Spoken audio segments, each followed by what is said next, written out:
नमस्कार दोस्तों, मैं आपका दोस्त कवि शरद अजमेरा वकील आज आपके लिए जो कहानी लेकर आया हूँ उसे सुनकर आपके रोंगटे खड़े हो जाएंगे। प्राचीन समय में नथ उतराई के लिए अय्याश अमीर तवायफों का सहारा लेते थे। वे ऐसी कमसिन तथा मजबूर लड़की का बंदोबस्त करती थी जो कुंवारी हो, फिर अपने अमीर ग्राहक के सामने उसे पेश करती थी। अमीर आदमी कुंवारी लड़की की नथ उतारने का मुंह मांगा पैसा देता था। आज इंटरनेट तथा सोशल मीडिया का युग है। कुंवारे बेचने के अब नए तरीके इजाद हो गए हैं।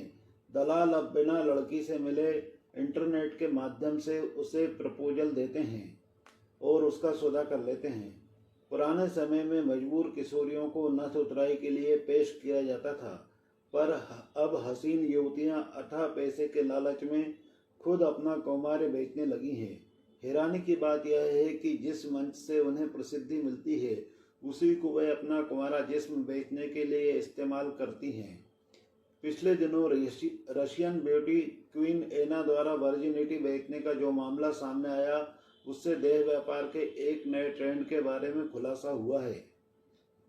अय्याश प्रवृत्ति के धनी लोगों का सबसे प्रिय शौक कमसिन लड़कियों का कौमार्य भंग करना होता है।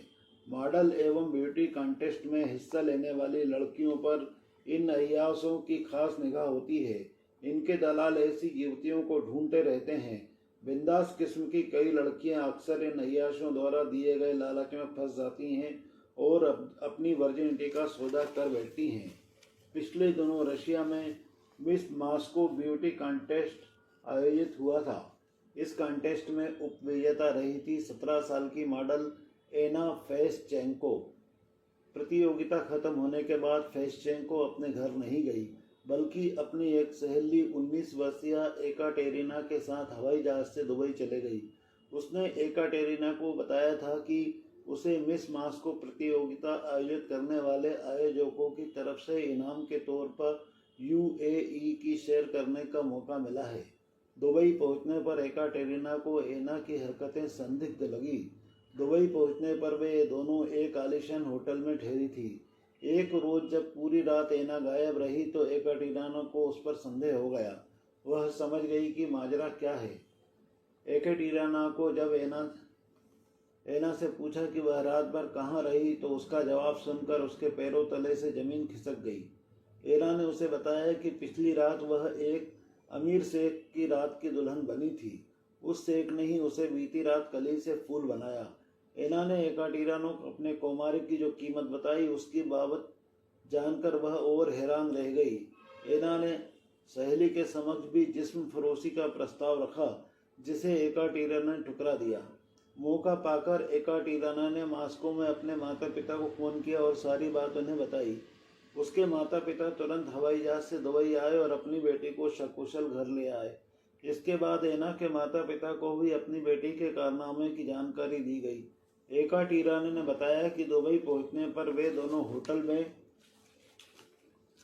ठहरी थी, लेकिन बाद में एना ने वह होटल छोड़ दिया था और 2 यूरोपियन लड़कियों के साथ एक फ्लैट में रहते हुए एस्कॉर्ट कालगर्ल के तौर पर काम करने लगी थी।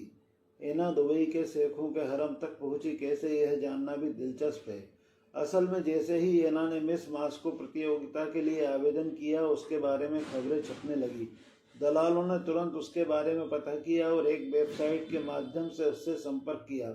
एना द्वारा प्रतियोगिता जीतने की उम्मीद थी। कॉन्टेस्ट जीतते ही वह सेलिब्रिटी हो जाती।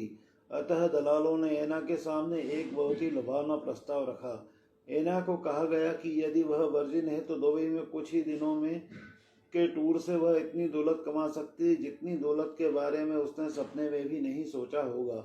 एना को उसकी वर्जिनिटी के बदले में $13,000 अर्थात लगभग 8 लाख रुपए दिलाने का वादा किया गया। एना ने इस प्रस्ताव को तुरंत मान लिया और कॉन्टेस्ट खत्म होते ही अरब के शेखों को अपने कमसिन हुस्न का रस पिलाने के लिए दुबई की फ्लाइट में सवार हो गई। उसकी यात्रा का प्रबंध उसके समक्ष प्रस्ताव रखने वाले लोगों ने ही किया था।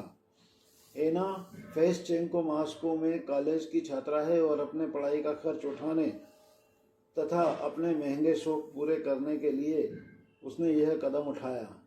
एना लंबी दूरी की धाविका भी है। वह वायलिन बजाना पसंद करती है और क्लासिकल म्यूजिक में भी दिलचस्पी रखती है।